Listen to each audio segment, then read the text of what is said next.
If you are born in a poor country, it's really easy to lose hope. Why shouldn't you? When you are surrounded by hunger, poverty, lack of access to basic health facilities, limited access to social amenities, and so many other things that make life unbearable. But all hope is not lost, as history has repeatedly proven that every country can become rich. In fact, almost every wealthy country had to first come out of extreme poverty. Most third-world countries, however, believe they are poor because they have nothing to offer the international market. But that, in itself, is a serious lie. They are actually poor because they have been unable to make the most out of their enormous potential. Meanwhile, many economists are of the opinion that poor countries continue to wallow in poverty because they keep falling into what they describe as poverty traps. But what are these poverty traps? And how can these poor countries identify and make the most out of their potential instead of relying on financial aid and borrowing? Join us as we take a look at how a poor country can become a rich one and how other countries manage to do it. There are several misconceptions about why some countries are poor and others wealthy. Also, in a bid to wrestle their way out of poverty, the governments of these poor countries continue to make some silly mistakes, like increasing their borrowing, soliciting for unending financial aid, and debt cancellation. While these might seem like smart moves, they instead drive their country's economies further down the poverty trap with debt, a situation where being poor makes you even more powerless. Ironically, according to numerous studies, financial aids are working in reverse, as the rich countries who provide billions of dollars of financial aid seem to benefit the most from their supposed generosity. A study by the US-based Global Financial Integrity (GFI) and the Center for Applied Research at the Norwegian School of Economics revealed that the flow of financial resources from poor countries to rich countries is actually more than what goes the other way round. The study took into consideration a number of variables like foreign investments, aid, trade, debt cancellation, unrecorded capital flight, and workers' remittance. This shows that, contrary to the general perception, poor countries are, in fact, enriching the rich ones, and they would continue to do so unless they began to do things differently. The study doesn't even take into account other illegal means through which these countries steal money from underdeveloped nations. Big corporations steal money from poor countries through what is known as same invoice faking, a trick multinational companies use to dodge local taxes by transferring money to a related subsidiary in a tax haven, where these stolen funds cannot be traced. GFI is convinced that more than what can be accounted for, poor countries lose even more money through these illegal means. So one can see that charity acts like aids and debt cancellations are a mere mirage to cover up the truth. Poor countries are the reason the rich ones are rich. But what does a poor country that is serious about coming out of poverty need to do? Well, we believe they need to take a cue from how others did it. Another widespread belief is that for a nation to develop, it has to shift its focus from agriculture to manufacturing. In essence, industrialization is the only way out of poverty for an underdeveloped country. But even though history has proven this to be fairly accurate, it isn't the only solution. The Industrial Revolution that saw Britain, the United States, and many countries move away from agriculture to manufacturing has often been cited as an example of how effective industrialization is to development.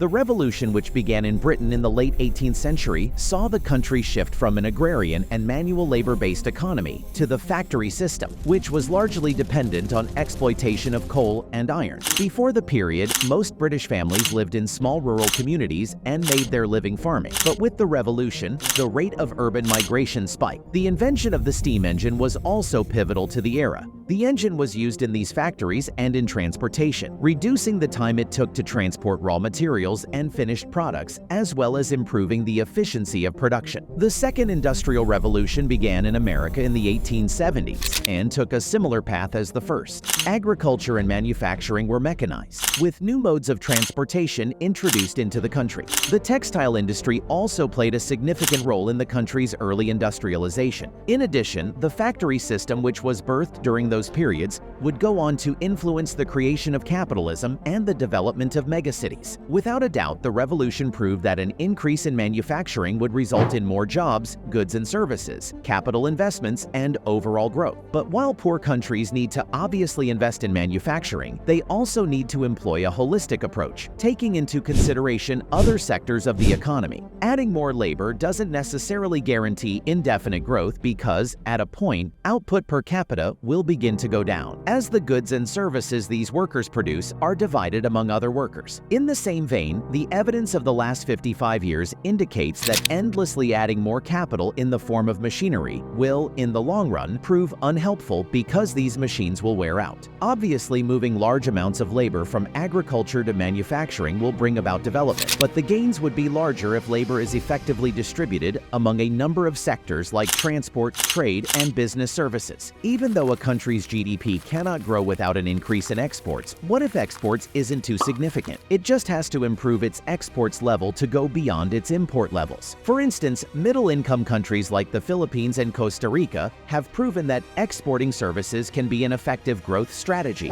According to a World Bank report, professional and technical services make up for more than half of these countries' exports. This has led to a large-scale job creation among low-skilled workers in those countries. Historically, Costa Rica was an agrarian economy, relying largely on banana and coffee exports. But in the 1990s, the creation of free trade zones in the country attracted lots of foreign investments. Companies in the free trade zones benefit from investment and tax incentives, but are mandated to export 50% of their services. Initially, manufacturing overtook agriculture as the main contributor to the country's GDP, but currently, services make up the country's biggest export. Costa Rica is no longer a poor country as it is considered an upper-middle-income country. But instead of focusing solely on exporting services or manufactured goods, poor countries should aim at diversifying their exports. This calls for structural changes, as shown by Asian countries like Korea and Singapore, who have both managed to change the productive structure of their economy. After gaining independence in 1965, Singapore focused more on labor-intensive industries like textiles and electronics. But in the 1980s, Singapore adopted an export-oriented industrialization strategy, promoting the development of electronics,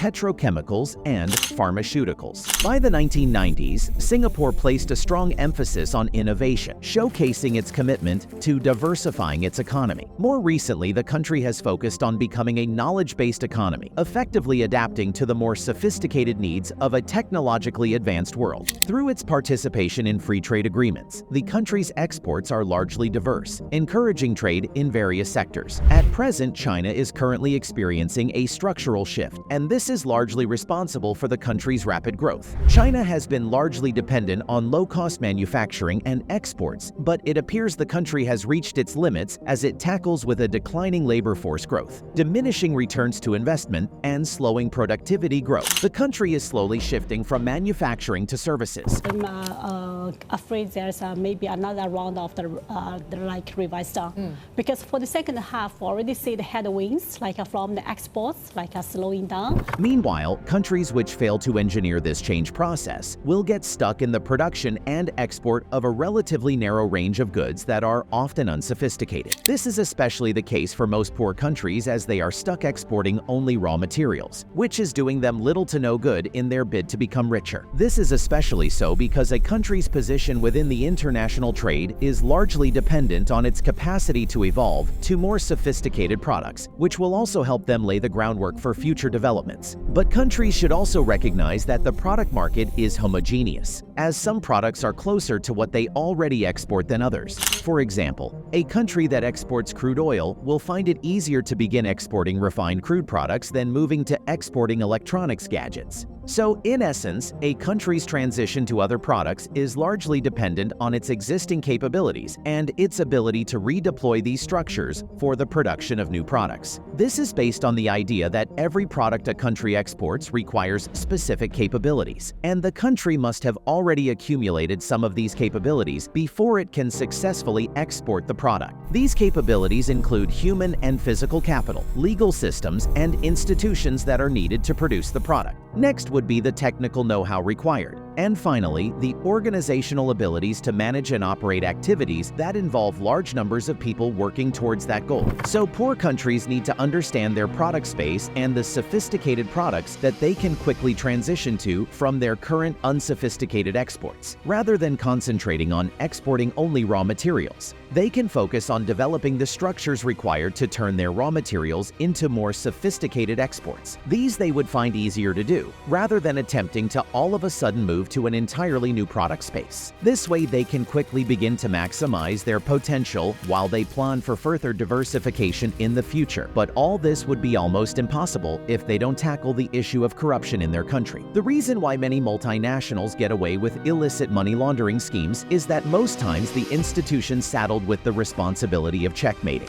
such schemes have been compromised. More often than not, they are in on these grand thefts. The governments of these countries also obtain loans and most times fail to execute the projects for which they got the loan for. Instead, these funds are stolen by high and mighty government officials. Poor countries should aim for stronger institutions. They should also improve their standards of education. A country cannot truly become wealthy if the educational system that trains its workforce is defective. The educational standard of a country is more often than not directly proportional to the growth of the country, as the strength of its workforce is highly dependent on education. A country would also need the right education to take advantage of its abundant natural resources, identifying avenues for export diversification and developing the necessary structures. No doubt requires a functional educational system. If poor countries are to compete, they have to overcome short-sightedness and invest in education, from which they would reap the benefits in the years to come. Unsurprisingly, according to a 2015 statistic from InfoPlease, the poorest countries in the world also have the poorest educational scores. Finally, for a country to be rich, it must first of all improve and diversify its exports. Next, it must find a way to distribute income to its citizens effectively, and the citizens need to reinvest this income back into its economy. If you liked what you saw, please like and subscribe to the channel because it helps a lot. But if you think we left out something, also let us know. Put your suggestions down in the comment section so we know what you guys want to see next. Till then, stay safe.